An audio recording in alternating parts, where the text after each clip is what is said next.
And her question today is, I have seen a bunch of videos on social media of companies not being paid by large corporations.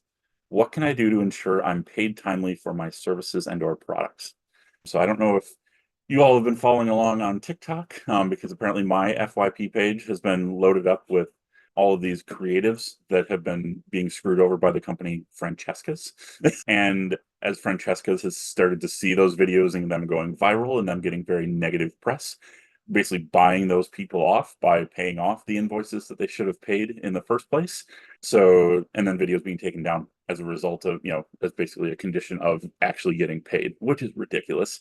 So I think the biggest one was like $132,000 they owed because they had fulfilled 5 purchase orders for them and had a sixth sitting in the warehouse ready to ship if and when they were ever paid.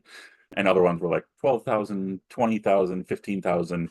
But the biggest part here is it really goes to due diligence, especially when you're working with a corporation of that size as a small business. They're the ones that have all the leverage, which is unfortunate. And they're the ones that are like, if you want your money, sue us and spend lots of money on lawyers. And eventually, maybe we'll settle for something and you're still out all the money that you paid to lawyers, or you'll just give up and then we'll never pay you at all, which is shady, crappy business practices. So in that due diligence period, it's looking at, what are reviews like with this company and working with them? And do they have a history of not paying vendors? Do they have a history of not paying contractors? Are things on time? Are things not on time? What are the terms that they're putting into the agreement? Because a lot of times they're going to be like, you have to use our agreement to, work with us, sell through us, etc. So as a service provider, I always want to use my service contract when I'm being signed on as the vendor, as the service provider. And there's certain things in there that are non-negotiable. Like they are what they are. And if they aren't okay with those terms, they're not the right client for me. I'm not working with them.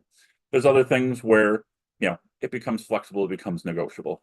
But in these cases, like with Francesca's, they were doing a net 60 payment terms. So basically they had to receive all of the product from the vendor. They got to hold on to it wherever, sell it if they wanted to, not sell it if they wanted to, and then pay for it 2 months down the line. So that's the first red flag is that you're then fronting all of that cost of the business, and likely you're taking out a business loan to cover the cost of all of those products. So you're stuck floating the cash flow for this mega corporation that theoretically has the money to actually pay you up front. And this is where I think a couple of those creatives got in trouble, is because once it went beyond that first 60-day period, I personally would have not fulfilled any future purchase orders at that point until I'm getting paid for the first one. So, to fulfill, like the one person that fulfilled 5 and had the 6th one set and ready to go, that was 4 too many, in my personal opinion. So those terms are always important. And if you can't float that 60 days, again, does it become, you have to do that cost benefit of, do I go with this try to sell through here? Or do I keep doing what I'm doing and what's made me successful and stick to my guns? Be like, maybe it's 30-day payment terms, maybe it's 15-day payment terms, or maybe it's a deposit. So you at least cover your costs of your, products. And then the rest of the payment is in 60 days. So it's very negotiable on those pieces. And again, if they aren't willing to budge, you then have to make that decision as a business owner. Another big one that I've seen a lot lately, kind of in this space, is accepting or not accepting credit cards or charging like processing fee onto those credit cards. So I love not having to pay for credit card fees as a business owner. And I have a vendor that I actually work with that gives the client the option, if they want to pay ACH, there's no fee. If they want to pay with the card, they're going to pay the 2.9%, etc., to do that. So they get that choice on how they want to pay at the end of the day. But my preferred payment method is wire transfer. Again, I want to be paid at the beginning of my contract and the first of every month thereafter.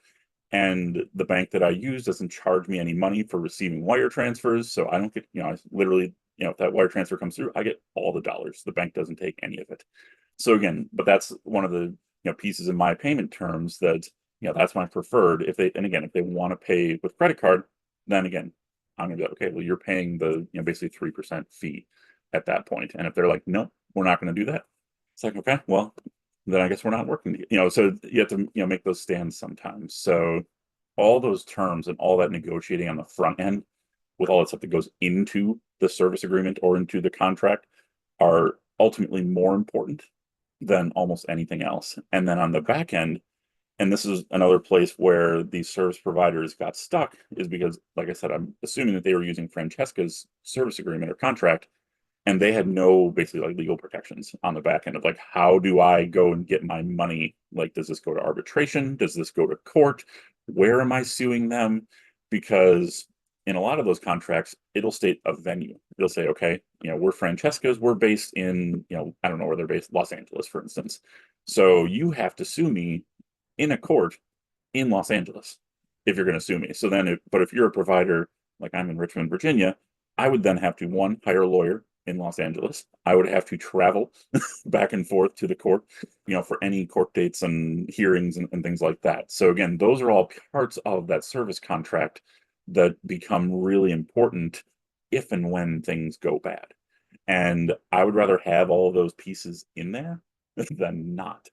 And it's going to make your service contracts longer, but most people aren't going to read your service contract anyways, which is another terrible thing. So again, all those pieces really can help you protect yourself on the front end from potentially not even getting into a bad situation. Because if they're like, no, we're not going to do this, we're not going to do that, they're going to do all that stuff before they sign on the dotted line as well. So all those protections that you can put in place as a service provider or selling a product on the front end makes all the difference in the long term, instead of having to rely on, oh, I hope I go viral on social media to get my invoices paid. Because if you're working with another small business, there's not going to be the backlash as there is with this, 100 location, retailer. They're gonna be like, well, whatever, like, bye, like, come sue me, I guess. So, you can't rely on that, occurring or being a venue for, dispute resolution. But having all those pieces in your contracts on the front end is the way to make that much simpler and much less stressful.